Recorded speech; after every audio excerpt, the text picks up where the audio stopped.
ぜなの？私はエアグルーヴのトレーナーよ。だったら聞き入れてくれてもいいじゃない。トレセン学園は生徒の自主性を重んじている。多岐にわたる生徒会活動もその一環だ。でもこのまま生徒会活動や後輩指導に関わっていては彼女自身の成長の妨げになってしまうわ。だか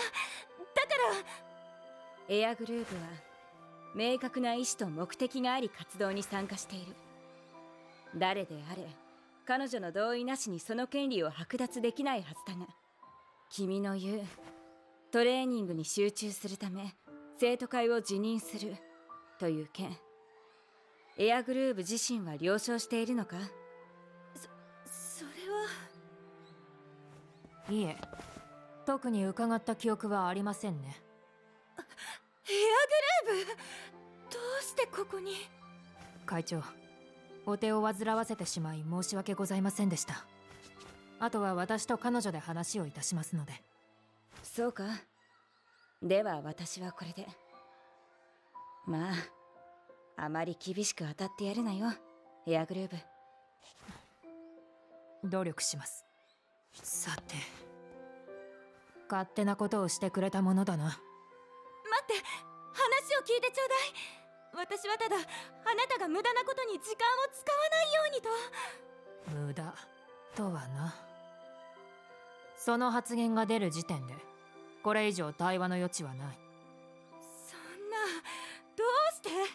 レースで結果を残すなら余計な時間は切り捨てるべきよ。レースで結果を残す。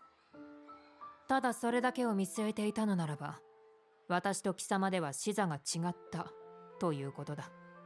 以上、担当契約はただいまをもって打ち切るものとする。では失礼。ありゃりゃ、またこうなっちまったか。そうだよ。あいつのメガネにかなうトレーナーってのもそうそういないだろうけど。ってあんたもまたエアグルーヴを見てたのかい？どいつもこいつも懲りないね。でもこりゃもしかしてあんたにとっちゃチャンスってやつかね。なあ、あんた今ならエアグルーヴをスカウトできるんじゃないかい？見ての通り一筋縄じゃいかない女帝様だからね。相応の覚悟をしてからってありゃ言っちまいやがった。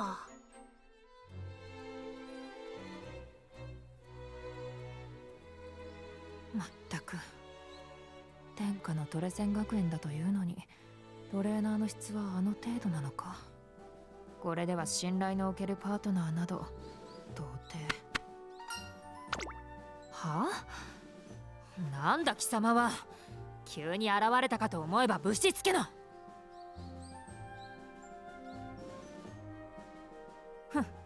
お前の意思はしつこいほどに伝わったが、私はつい宣告トレーナー相手に時間を消費することにあいてな。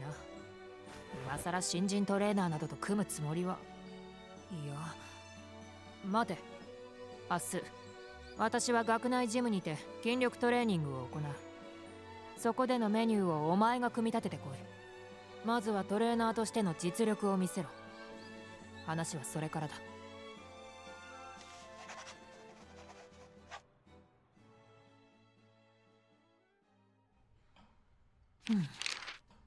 旧来店だな。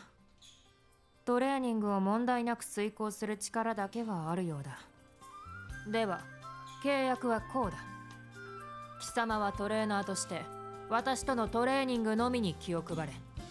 それ以外のこと、すなわち私の生徒会活動や私的な時間にまであれこれ口を挟むことは決して許さん。ああ、だが契約条件のことは夢忘れるなよ。では改めて、私は女帝エアグルーヴ。あらゆる馬娘の理想を体現し、皆にとっての指針となるためにこの名がある。無論レースにおいても女帝の名にふさわしい結果が不可欠。ただ勝利するのみならず同型の的となることこそ我が使命だ。そのためにも貴様はトレーナーとして必要十分な役割を果たせ。理解したか？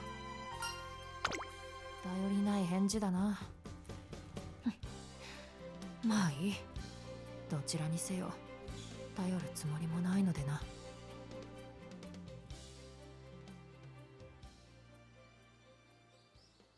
トレーニングは以上か。ならば私は失礼するぞ。言う義理があるとは思えんが、まあいい。後輩たちへの指導だ。トレーナー契約前の生徒は教官からトレーニングを指示されるが、一律のメニューである以上個々に合った指導というのは難しい。そういった環境下で不安を抱えてしまう子は多くいるのでな。彼女らが少しでも道に迷わんよう導いているだけだ。時間がない。では失礼。何？今からミーティングがしたい？無理だな。生徒会で行う清掃活動の予定が入っている。そもそも予定の変更は前日までに言えと伝えているだろうが。打ち合わせたい内容を資料化して送っておけ。目は通しておいてやる。